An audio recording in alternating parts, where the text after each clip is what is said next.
சிங்கப்பூரில் சின்ராசு என்ற திரைப்படத்தின் இறுதிக்கட்ட படப்பிடிப்பை வெற்றிகரமாக முடித்துவிட்டு படக்குழுவினர் ஊருக்கு கிளம்ப ஆயத்தமானார்கள் என்றுதான் சொல்ல வேண்டும்.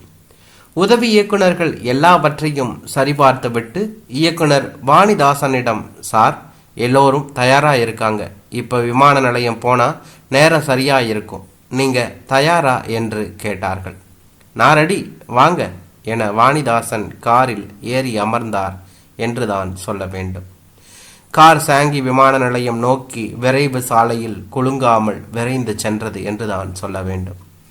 தண்ணீரில் நீந்தி செல்லும் மீன் குஞ்சு போல தார் ரோட்டில் கார் வழுக்கி கொண்டு சென்றது. என்னை உங்களுக்கு முதலில் அறிமுகப்படுத்துகிறேன் என்றுதான் சொல்ல வேண்டும். நான் வாணிதாசன்.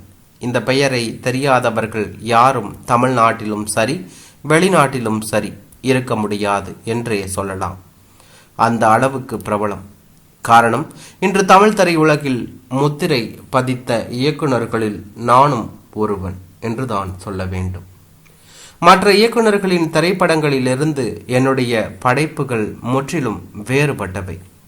4 சண்டை, 6 பாட்டு, அம்மா தங்கை பாசம், ஒருவரை ஒருவர் அடித்து உதைத்து கொள்ளும் நகைச்சுவை என்ற தமிழ் திரைப்பட கோட்பாட்டை உடைத்து எறிந்து சமூக நலனுக்காக சமுதாய கண்ணோட்டத்துடன் எடுத்து திரைப்படங்களால் எனக்கு திரையுலகிலும் சரி வெளி உலகிலும் சரி தனி மரியாதை உண்டு என்றுதான் சொல்ல வேண்டும்.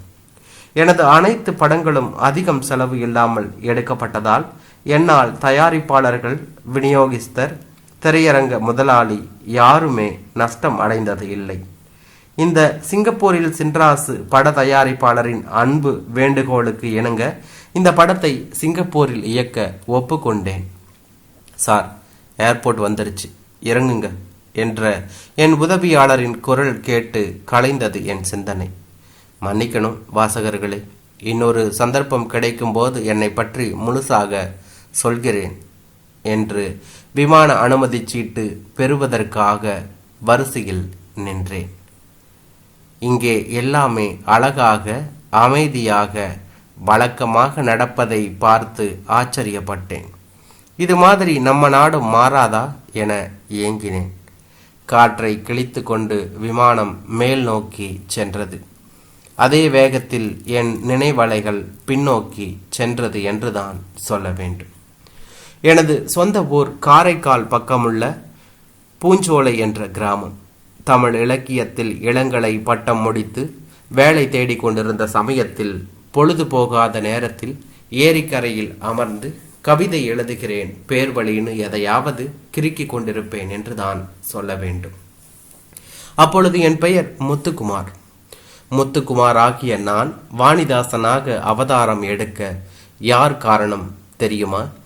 பெரியவர். யார் அந்த பெரியவர்? எங்க கிராமத்துல எல்லோரும் பாசத்தோடும் மரியாதையோடும் பெரியவர் என்று அழைக்கப்படும் கவுண்டர் தான் நான் சொல்லுகின்ற பெரியவர். அவருக்கு இப்போ கிட்டத்தட்ட 80 வயது இருக்கும் என்றுதான் சொல்ல வேண்டும். ஒரு நாள் அவர் என்னுடைய கிறுக்கல்கள் அடங்கிய நோட்டு புத்தகத்தை படித்துவிட்டு, டேய் குமாரு, அந்த கடவுளோட அருள் உனக்கு இருக்குதுடா, அதனால தான் இவ்வளவு அற்புதமா தமிழை செதுக்கி இருக்க. இனிமே நீ குமார் இல்லை, வாணிதாசன் வேடிக்கையாக பெரியவர் சொன்னது இப்போது நிஜமாயிடுச்சு என்றுதான் சொல்ல வேண்டும்.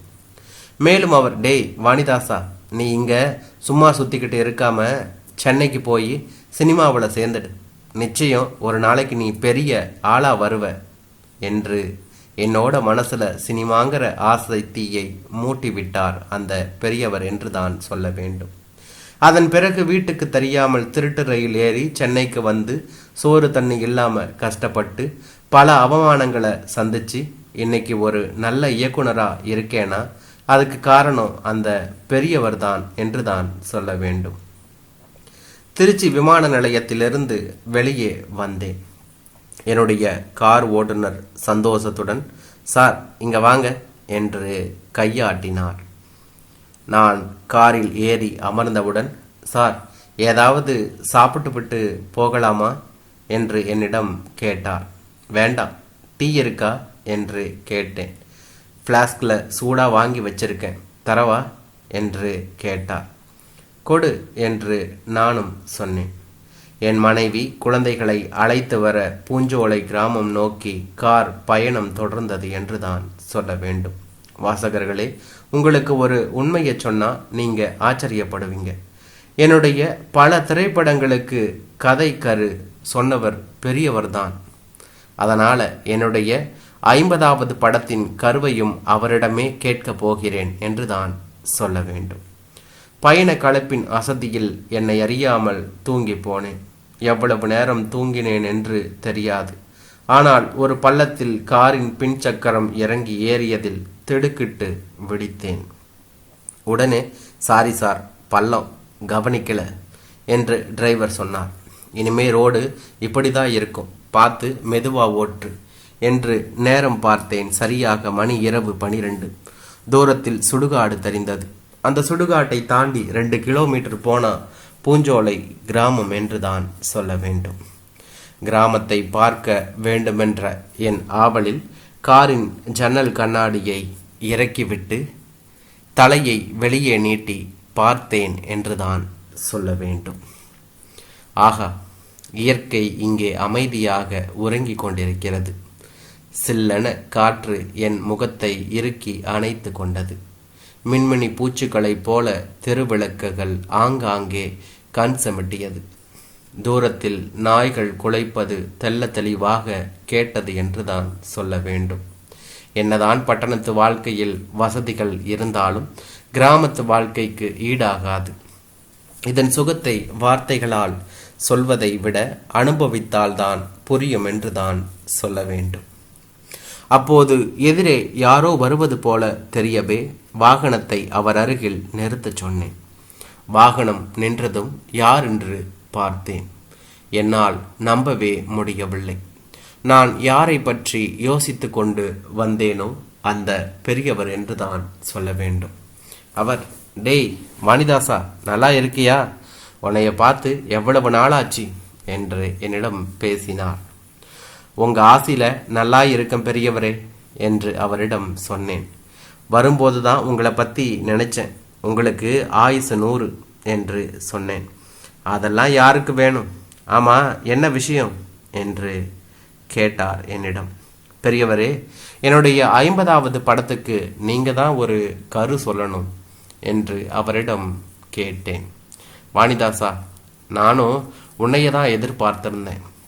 இந்த காலத்து பசங்க தன்னை வளர்க்க தாய் தந்தை எவ்வளவு கஷ்டப்பட்டாங்கன்னு யோசிக்காம வளர்ந்து தனக்குன்னு ஒரு குடும்பம் வந்ததும் பெத்தவங்களை தூசி மாதிரி நினைச்சு ஒதுக்குறாங்க. அந்த கொடுமையை நினைச்சா தாங்க முடியலடா என்று சொல்லி முடிக்கவில்லை என்று தான் சொல்ல வேண்டும். அதற்குள் நான், பெரியவரே, சூப்பர் கரு, இதை மையமா வச்சு அடுத்த படத்தை எடுக்கிறேன் என்று அவரிடம் சொன்னேன். உடனே பெரியவர் என் கைகளை பற்றி தன் கண்களில் ஒற்றி கொண்டார் என்று தான் சொல்ல வேண்டும். நான் தயங்கியபடியே, பெரியவரே, தப்பா நினைக்க கூடாது, நான் உங்களுக்கு ஏதாவது கைமாறு செய்யணும், நீங்க மறுக்க கூடாது.